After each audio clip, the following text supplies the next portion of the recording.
Ah, você é um mentiroso, você não vale nada. Faça o que disse que você poderia fazer. Você não é o Todo-Poderoso? Desça dessa cruz. E ele então lançava grandes blasfêmias. Mas a Bíblia Sagrada também diz que desse lado estava outro homem.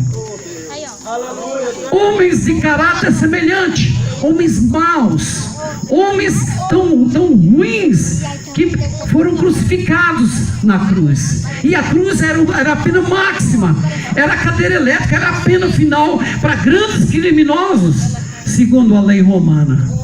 Esse homem, como este homem, nunca foi a uma igreja, nunca foi batizado, nunca leu sequer um versículo da Bíblia, nunca conversou com o pastor, nunca entrou numa igreja. Mas esse homem fez uma coisa tremenda.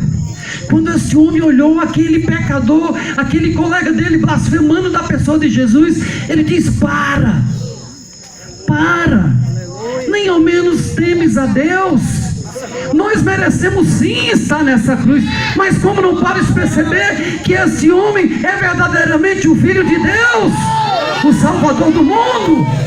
Para!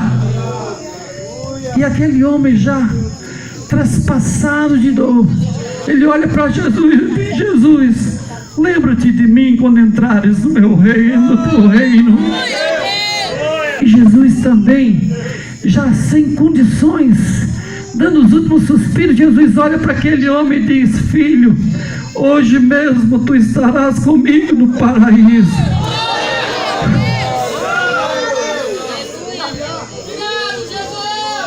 Entregou a sua vida. Aleluia, Deus. Este homem, diferente deste homem egoísta e pecador, ele fez 3 coisas. 3 coisas somente Deus pede que nós façamos, se quisermos ter paz em nosso coração e ter a esperança da vida eterna. Primeira coisa que esse homem fez, ele reconheceu que era um pecador. Ele olhou para dentro de si mesmo e, como um filme, veio à sua mente todas as maldades que ele tinha cometido ao longo da sua triste e derrotada existência. E ele reconheceu: eu sou pecador, eu tenho andado distante de Deus, eu tenho feito, falado e pensado aquilo que desagrada a Deus. Eu sou um pecador e eu estou perdido nessa condição. Primeira coisa.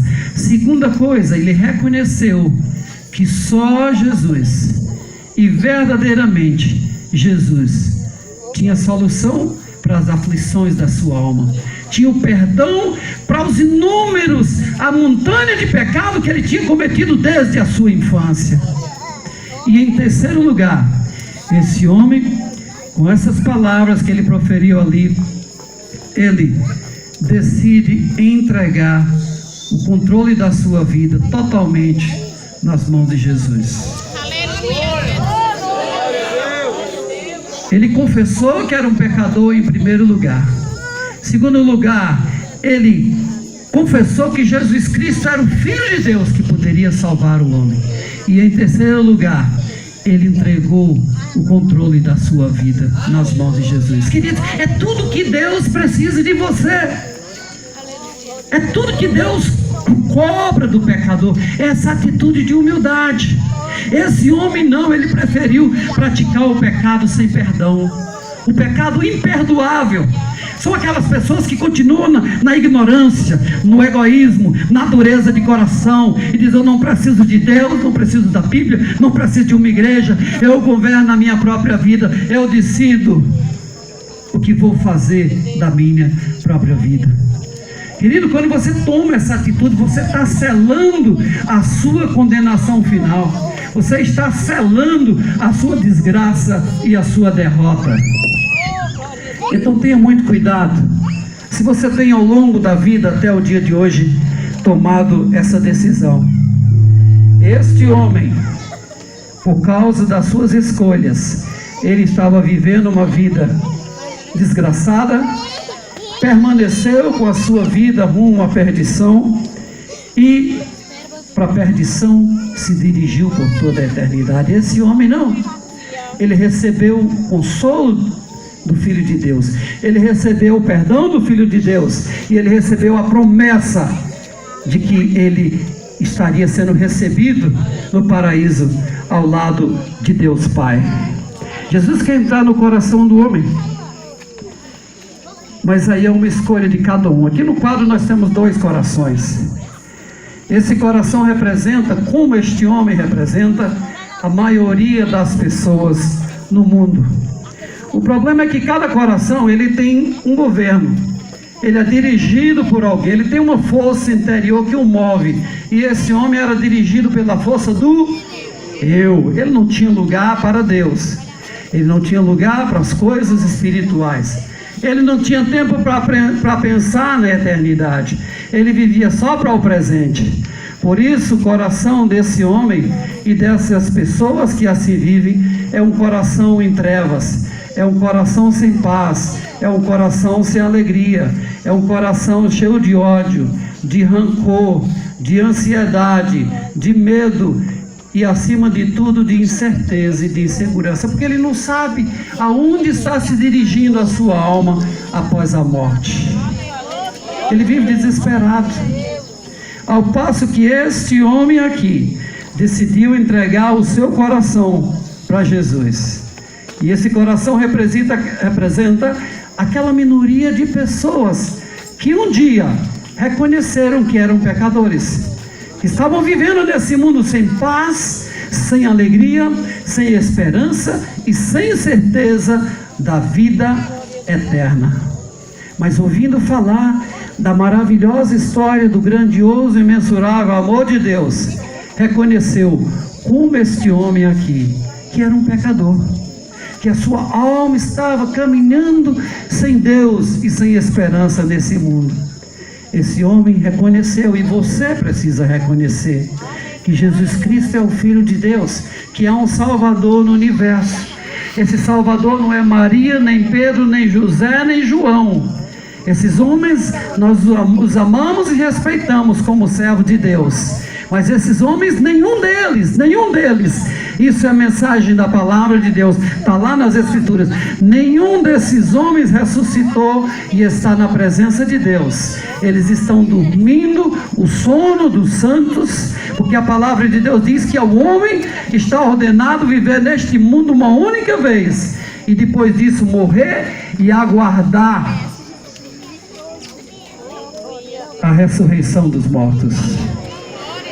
No dia em que Jesus se reunir no seu trono para julgar os vivos e mortos, eu vou ressuscitar juntamente com todos vocês, juntamente com Pedro, José, Maria, João e todos os santos que morreram e aguardam na esperança da vida eterna.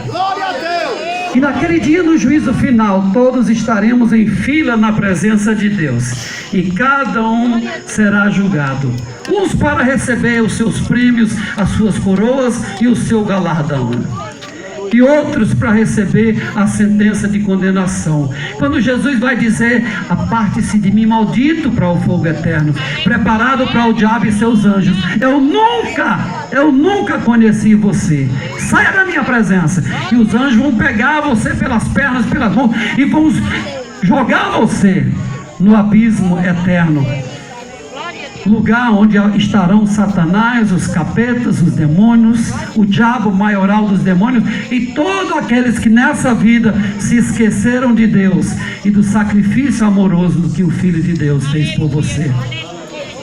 A Bíblia fala muito sobre o inferno, e a Bíblia fala que o inferno é um lugar real, é um lugar de sofrimento inimaginável, é um lugar de sofrimento sem fim. A Bíblia deixa claro que o sofrimento no inferno não se acaba jamais. E sofrimento que não tenha um remédio, que não tem fim, é um sofrimento que aumenta a cada instante. Portanto, aqueles que estarão indo para esse terrível lugar, eles vão sofrer 100 anos e vai parecer que eles sofreram um segundo só nas suas vidas. Eles vão sofrer 10 mil anos, vai parecer que eles sofreram uma hora. Eles vão sofrer 100 milhões de anos e vai parecer que eles só sofreu ali alguns instantes da sua vida. Enquanto aqueles que desprezam a Jesus estarão nesse lugar de desespero, de sofrimento, onde há lágrimas e ranger de dente, arrependimento tardio, grito de desespero. De todas as formas, aqueles que morreram na esperança da vida eterna, que entregaram o controle das suas vidas nas mãos de Jesus, estarão sendo consolados. E hoje, aqui, agora, nesse mundo, a partir do momento que entrega a sua vida para Jesus,